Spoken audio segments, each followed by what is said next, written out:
संपत्तीच्या बाबतीत काय निष्पन्न होणार आहे याबाबतीत माझ्या मनात प्रश्नचिन्ह आहे। आतापर्यंत शासनाचा कर भरलेला आहे।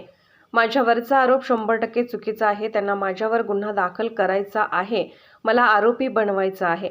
माझ्या कार्यकर्त्यांवर विश्वास आहे। जोपर्यंत अधिकारी जाणार नाही तोपर्यंत कार्यकर्ते मला सोडून जाणार नाही। जे घर बांधलं त्याच्यावर जनता सहकारी बँकेचे कर्ज आहे। हॉटेल व्यवसायावर देखील जनता बँकेचे कर्ज आहे। खोके सापडले का गुलाबराव पाटलांना राजन साळवींनी लगावला टोला। या षडयंत्रामागे सरकार आहे। यात राज्याचे मुख्यमंत्री उपमुख्यमंत्री आहेत। कोकणातला माझ्यासारखा आमदार शिंदे गटात येत नाही म्हणून माझ्यावर केलेली या सरकारने कारवाई आहे। या कारवाईला भीक घालत नाही, घाबरत नाही। यामागे पालकमंत्री देखील असणार असा माझा विश्वास सांगतो। 71,32,000 अशी संपूर्ण रक्कम आहे। ज्यावर कर्ज आहे त्याचा उल्लेख त्यांनी केला नाही, ही दुर्दैवाची गोष्ट आहे। राजन साळवी काय आहे हे कुटुंबाला, मतदारसंघाला, जिल्ह्याला, शिवसेनेला माहीत आहे। त्यांना अपेक्षेप्रमाणे माझ्या घरात काही सापडलं नसेल, वरिष्ठांचे सल्ले घेऊन निर्णय घेतील। त्यांनी पुढची कारवाई करावी। त्या कारवाईला सामोरे जाण्याची मी तयारी केलेली आहे। मी गुन्हेगार नाही, मी गुंड नाही, मी एक राजकीय कार्यकर्ता आहे।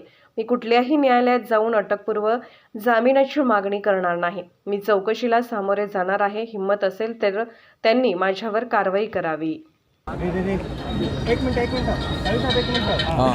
Technical problem hello audio check Sachin झालं ना? गेल्या 9 तासापासून तुमची चौकशी आणि तुमच्या घरामध्ये झाडाझडती घेतात, नेमकं काय असं चालू आहे? मला स्वतःला असा प्रश्न पडलेला आहे की सकाळी 9 वाजल्यापासून आता संध्याकाळी 7 वाजत आले, एवढ्या कालावधीमध्ये त्यांनी माझ्या असलेल्या प्रॉपर्टीची चौकशी केली। अंतिम टप्प्यामध्ये ते आता आले असते असं मला वाटतंय, पण त्या चौकशीमध्ये काय निष्फळ पुढे होणार आहे याबद्दल निश्चितपणे माझ्या मनामध्ये प्रश्नचिन्ह आहे।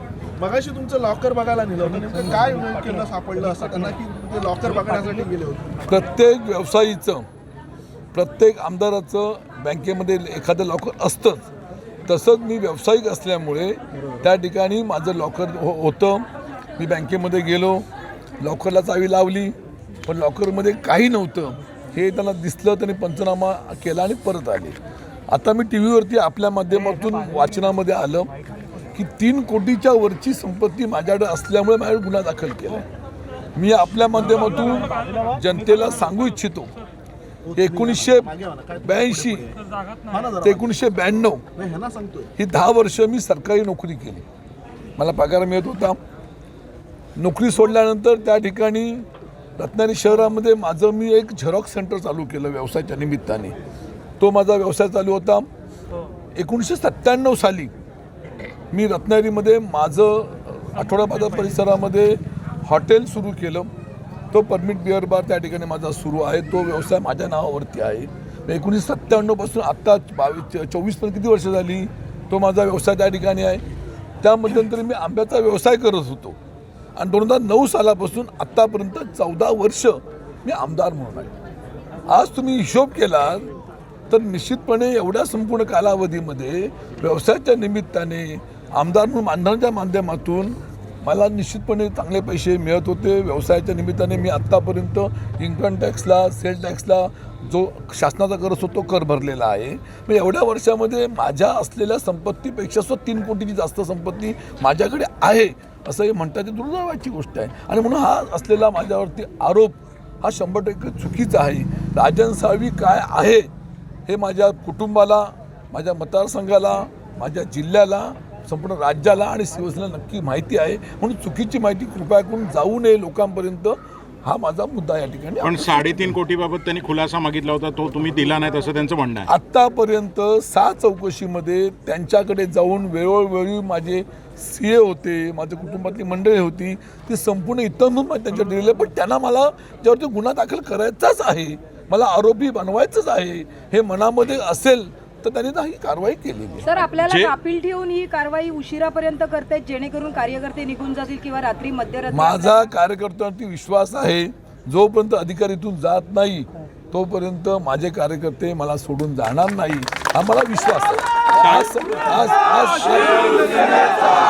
आज सकाळी समजल्यापासून आत्तापर्यंत शेकडो कार्यकर्ते या ठिकाणी आलेले आहेत। अनेक लोक याला निघालेले आहेत, दूरध्वनीवरून चौकशी करतात। ह्याचा अर्थ ह्यांचं प्रेम विश्वास माझ्यावरती आहे. राजन साळवी असं चुकीचं काही करूच शकत नाही.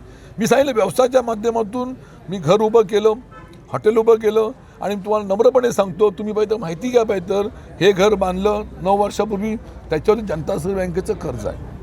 हॉटेल व्यवसाय सुरू केला त्यासाठी जनता सहकारी बँकेचं कर्ज आहे.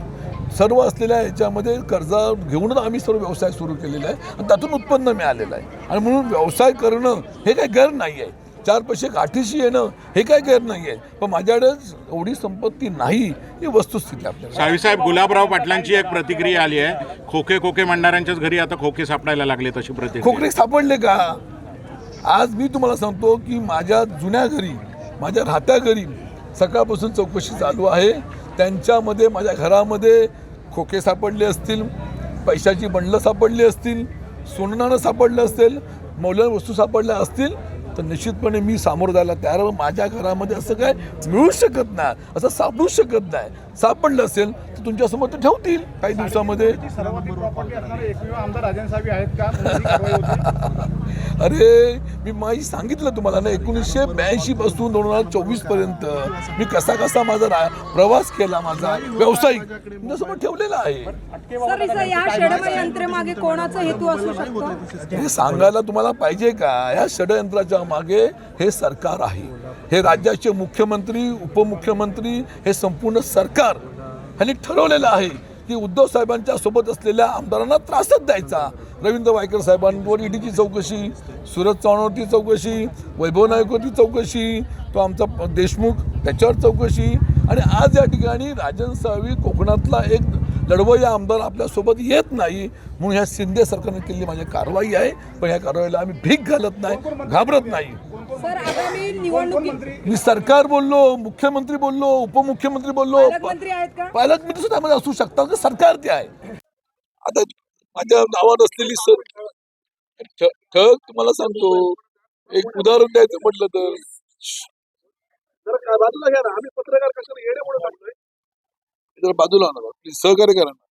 उदाहरण लोखंडी स्टँडचा झोपाळा 6,000 रुपये, 3 लहान कुंड्या 600 रुपये, 3 प्लास्टिक खुर्च्या 900 रुपये, स्पॉट लाईट 1800, LED पॅनल 1500, मातीच्या मोठ्या कुंड्या 2800, मोठ्या डिझाईनच्या कुंड्या 1400, एक वॉल फॅन 800, चप्पल रॅक 3,000 रुपये, हत्तीचे शो पीस 1,000 रुपये, 2 पितळी फुलपात्र 2,000 रुपये, अशा तऱ्हेच्या विविध असलेली वस्तू त्या ठिकाणी त्यांनी घेतलेल्या आहेत.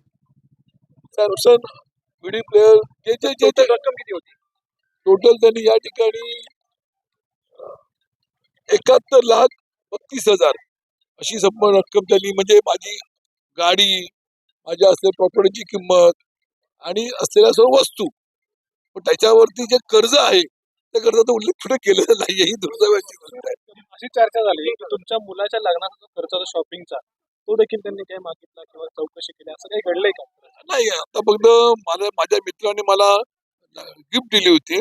माझ्या मुलाच्या लग्नामध्ये आपण पत्रिका वाटतो, तिथे आपण रिटर्न गिफ्ट घेतो, ती दिलेली आहे, एवढाच विषय. चिल्लर किती सापडले? बघू का, पण नोटा दिसत नाही, चिल्लर दिसत नाही, काहीच नाही दिसत, हे सर्व आहे.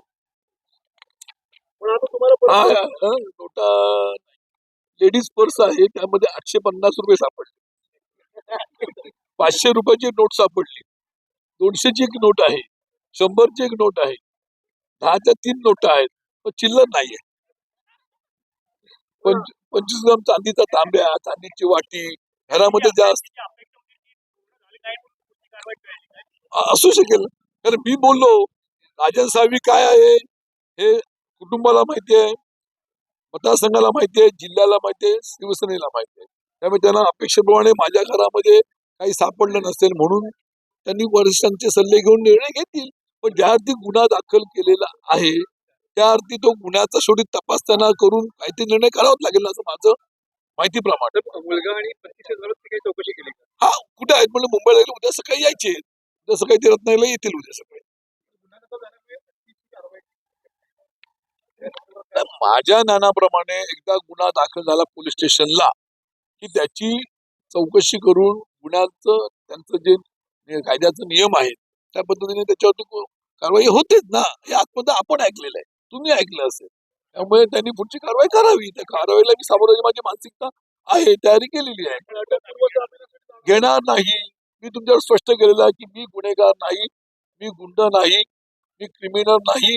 त्यामुळे मी एक राजकीय कार्यकर्ता आहे आणि म्हणून मी यासंबंधी कुठेही न्यायालयात जाऊन अटक जामीनची मागणी करणार नाही. मी त्या चौकशीला सामोरं जाणार. हिंमत असेल तर त्यांनी माझ्यावर कारवाई करावी. ओके सर, थँक्यू सर, धन्यवाद. आता प्रथम तुम्हाला सर्वांना खूप खूप धन्यवाद देतो. कारण माझ्या रत्नागिरी मोबाईलवाले जरा पाहिजे.